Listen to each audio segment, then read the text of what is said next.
Olá, sombrios! Passando rapidinho para pedir a vocês que deixem seu like, compartilhem o vídeo e, se não é um inscrito, se inscreva. Gosta do nosso conteúdo e deseja ajudar o canal? Clica no botão de valeu e contribua com o que seu coração desejar. Ou seja membro. Faça parte do clube de canais e veja qual categoria é mais confortável para você. Sem mais prosa, vamos pro vídeo. Os dias na fazenda passaram no compasso de expectativa, como se cada movimento carregasse o peso de uma sentença silenciosa. Christian e Kátia raramente se cruzavam, e quando isso acontecia, trocavam apenas olhares rápidos e repletos de tensão. Para Kátia, era um tormento silencioso ver o homem que, ela sabia, estava envolvido na série de mortes misteriosas ao redor, se mover pela propriedade com tanto propósito. Ela o observava de longe, incapaz de entender por que alguém como ele, que parecia carregar um ódio profundo e incontido, dedicaria tanto esforço àquilo que no fundo deveria destruir. Sob a orientação meticulosa de Christian, os novatos assumiram os trabalhos mais pesados. Pareciam ter uma força quase sobrenatural e trabalhavam com uma velocidade assustadora. Em um único dia, o telhado da sede foi consertado e o trabalho continuou na casa, com portas e janelas sendo arrumadas num ritmo que parecia impossível para mãos humanas. Christian, sempre presente e detalhista, mostrava uma liderança inegável, observando cada tarefa como se a propriedade tivesse algum valor para ele. Kátia não entendia como alguém tão determinado em sua vingança era ao mesmo tempo tão comprometida em restaurar o lugar. Aristeu e Kátia se encarregaram das idas à cidade para buscar os materiais necessários. Um escape que oferecia a Kátia momentos para respirar longe do olhar sombrio de Christian e processar a avalanche de sentimentos que ele despertava nela. A venda de leite e outros produtos com os comerciantes locais permitia que ela mantivesse o custo das reformas, embora o peso emocional de cada compra fosse crescente. A cada material que trazia, sentia como se estivesse comprando o tempo para lidar com o perigo iminente.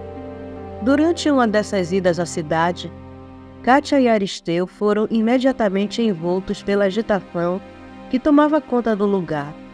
Pessoas murmuravam em cada esquina, com olhares amedrontados e gestos rápidos, como se algo invisível os rondasse.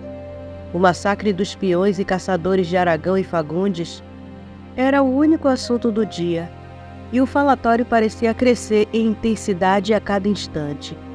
As palavras se misturavam em um turbilhão de acusações e superstições. Diziam que os lobos de Corisco serviam ao próprio diabo, poupando apenas aqueles que já haviam sido seus, como uma terrível honra reservada a poucos. Mas para Kátia e Aristeu, a realidade era clara e pesada. Sabiam que por trás daquela onda de horror estava Christian. No caminho de volta à fazenda, Aristeu se mantinha calado, um semblante reflexivo e sombrio atravessando seu rosto. O crepúsculo lançava sombras alongadas ao longo da estrada de terra, e o silêncio que em outros tempos seria confortável, agora era opressor. Após um longo suspiro, Aristeu finalmente quebrou o silêncio, sua voz grave ecoando com seriedade. Senhora Lemos, já se perguntou como ele faz isso? Como ele se vinga deles? Sua voz saía como uma espécie de reverência, um temor quase religioso. Disseram que os corpos ficaram em pedaços, que o sangue permanece lá, empoçado, recusado pela terra. E o lugar, dizem que está amaldiçoado. A vegetação em volta morreu. E a descrição, senhora? Todos falam sobre um lobo negro, mas não um lobo comum. Não, dizem que é maior que um cavalo, e tem olhos que queimam feito brasa. Ele fez uma pausa, sua voz em um sussurro carregado de presságio. A senhora acha que o Christian é como os homens do finado Corisco? Um amaldiçoado? Kátia ficou em silêncio, olhando para o horizonte com os pensamentos tumultuados. As palavras de Aristeu refletiam a inquietação que a atormentavam, desde a chegada de Christian, ecoando dúvidas e medos que ela tentava suprimir. Finalmente, depois de um longo momento, ela respondeu, sua voz entrecortada por uma amargura sombria. Ele é um cigano, Aristeu. O povo dele conhece mágicas e rituais. Não me surpreenderia se tivesse invocado algo para tomar sua forma e cobrar a dívida.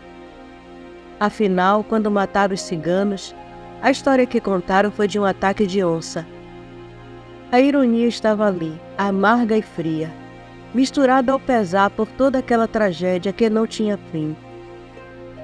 Quando chegaram à fazenda, os peões rapidamente se aproximaram para ajudar a descarregar a caminhonete. Entre eles estava Christian. Ela o observou de longe, o olhar se demorando em seus gestos firmes e calculados, como se o peso da revelação ainda estivesse impregnado nele. Ela se sentia dividida, lutando entre o medo que ele despertava e a vergonha que carregava pela história da própria família.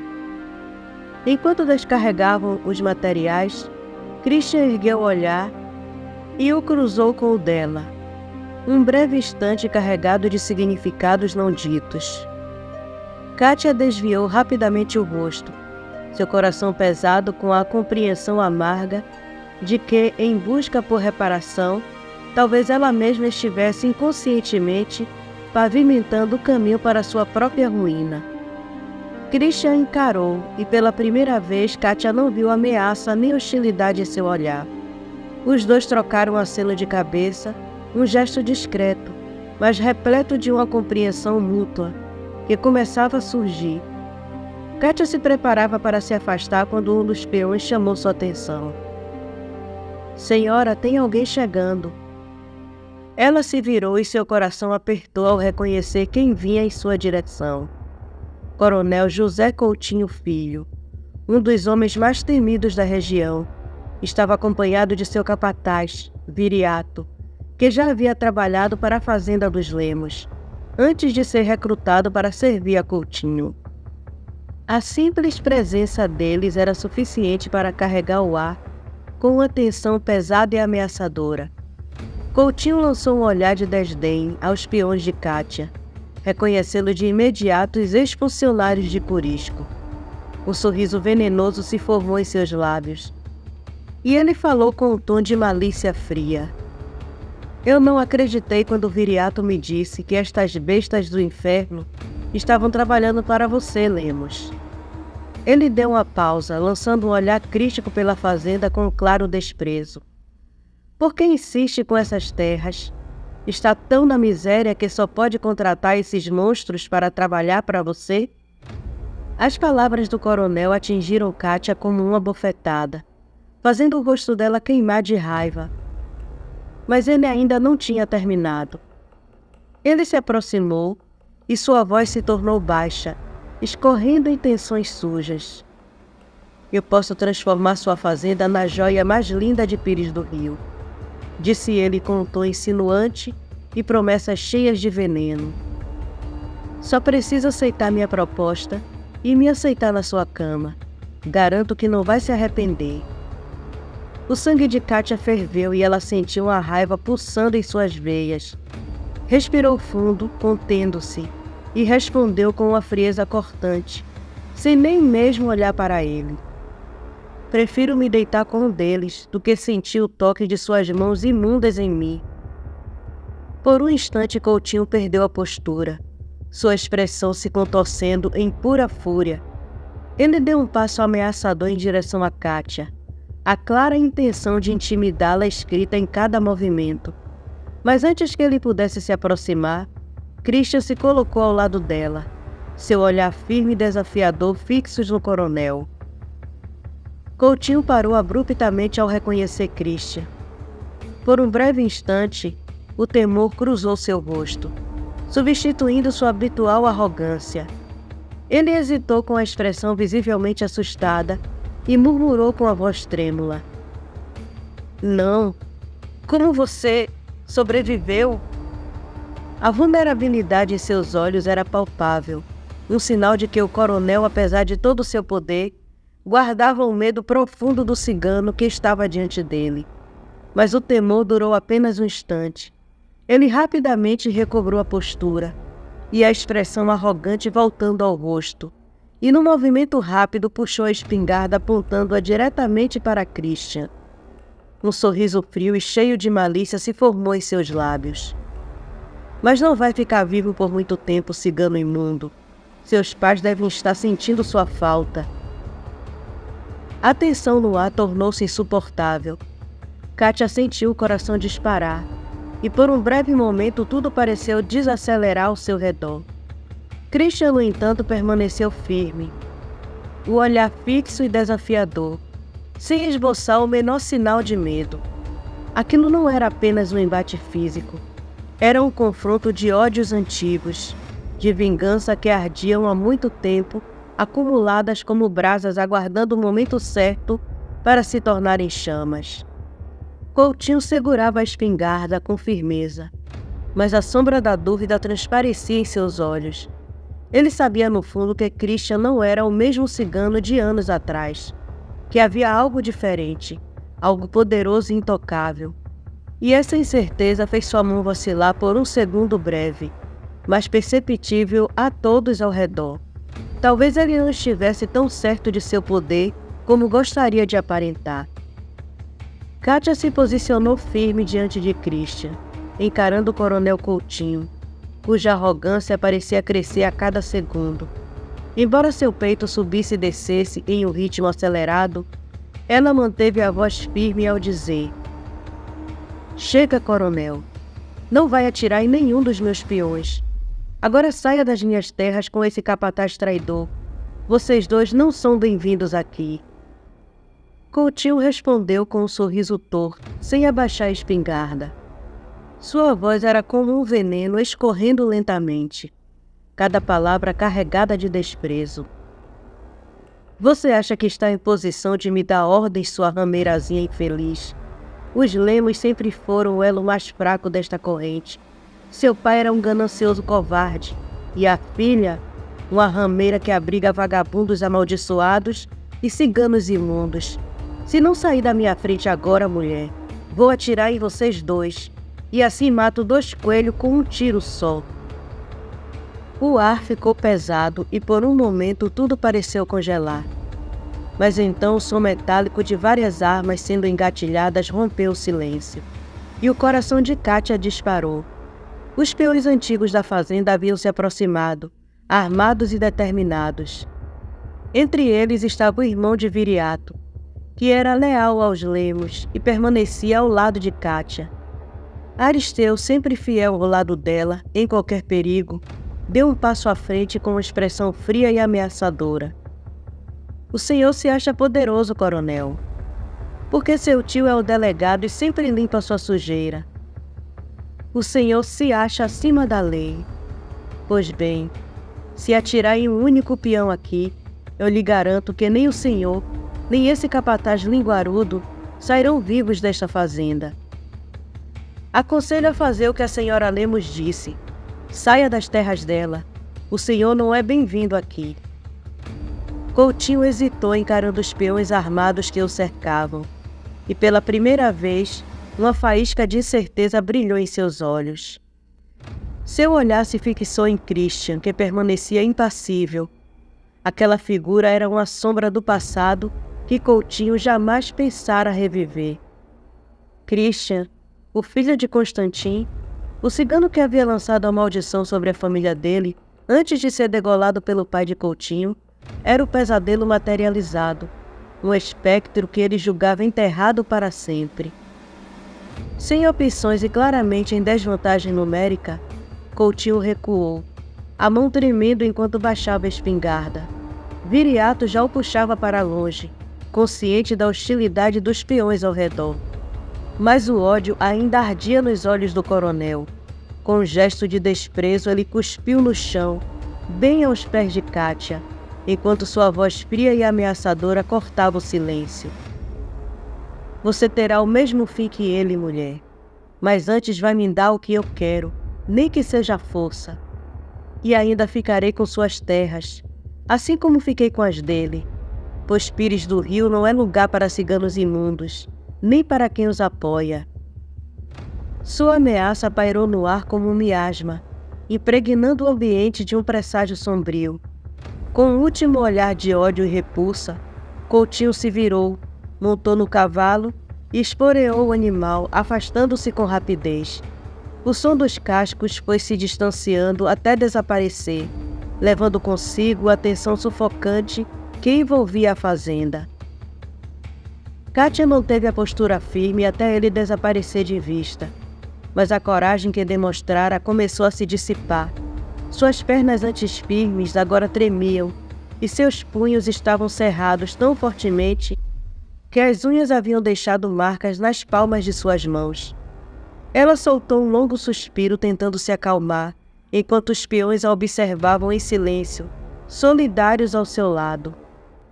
Dentro de si, Kátia sentia a tensão acumulada, o medo e a raiva fervendo em uma tempestade interna.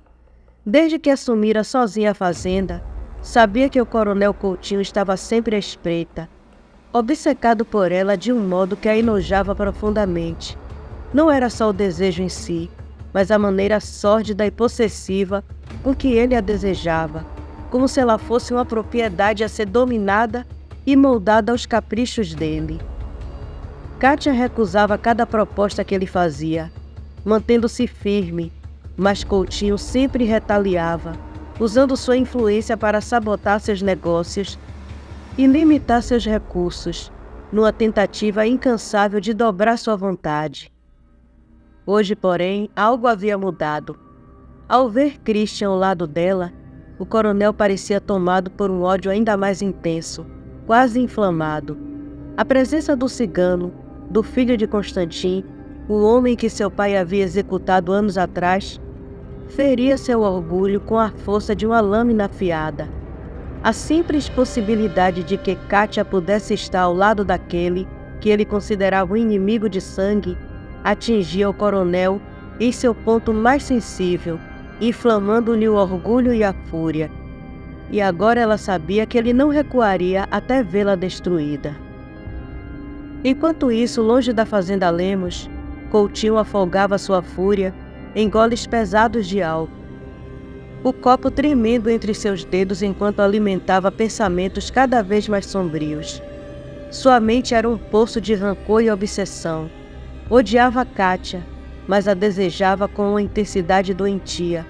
A constante rejeição dela desafiava seu orgulho, ferindo seu ego. Ele estava determinado a fazê-la pagar, a dobrá-la até que implorasse do jeito que imaginava merecer. Sua esposa, isolada no quarto, suportava o sofrimento em silêncio. Sabia dos sentimentos sombrios de Coutinho por Kátia. Cada olhar de desprezo e cada palavra cruel que ele lhe lançava a reduziam a uma sombra do que fora. O peso da obsessão do marido era um fardo que ela carregava sozinha. As feridas em seu coração eram invisíveis, mas profundas. E naquela noite, enquanto ele bebia, perdido em planos de vingança, ela tomou uma decisão. Coutinho não tinha filhos, porque após inúmeras tentativas, sua esposa jamais conseguiu segurar uma gravidez além de 30 dias. Para ele, essa era uma falha imperdoável, uma afronta ao seu orgulho. Em vez de confortá-la, ele se tornara cada vez mais amargo e cruel, como se ela fosse culpada por algo além de seu controle. Suas palavras eram como lâminas cortando fundo, corroendo o que restava do casamento. Com o tempo, ela havia começado a se esconder, recuando cada vez mais para dentro de si, buscando refúgio no quarto de hóspede, onde tentava escapar da crueldade que a cercava. Enquanto o coração dela se partia em silêncio, as noites transformaram-se em tormento absoluto. A cada madrugada ela ouvia impotente o som das mulheres que Coutinho trazia para casa, profanando o leito que um dia fora deles. As risadas e os gemidos atravessavam as paredes, ecoando no vazio de seu quarto, fazendo-a encolher-se de dor e vergonha. Mas, acima de tudo, o que mais a despedaçava, o que realmente corroía o que restava de sua alma, era a obsessão doentia do marido por Kátia. Cada vez que Coutinho insistia em Kátia, como se sua obsessão pudesse dobrar a moça à sua vontade, sua esposa sentia-se ainda mais invisível, reduzida a um fantasma naquela casa. Ele nem sequer escondia seu desejo insaciável, alimentado por desprezo e obsessão. Para a esposa, cada palavra, cada olhar que ele dirigia à jovem, era como uma faca sendo cravada em seu peito, aprofundando a ferida da rejeição. Ela sabia que para ele era apenas um obstáculo, uma sombra que já não fazia parte do que ele realmente desejava. Mas naquela noite, tudo atingiu seu limite. A visão do marido embriagado e cheio de ódio, com a luxúria perversa por outra mulher e desprezo absoluto por ela, foi o golpe final. A amargura, a solidão e a indiferença do homem que um dia amara a empurraram para o abismo. Trancada em seu quarto, longe de qualquer vestígio de dignidade, ela sentiu que já havia sido esquecida pelo próprio mundo. A corda que usou para se enforcar foi seu último grito de desespero. Um clamor mudo de uma mulher há muito abandonada pela vida, que agora finalmente descansaria de toda a dor silenciosa.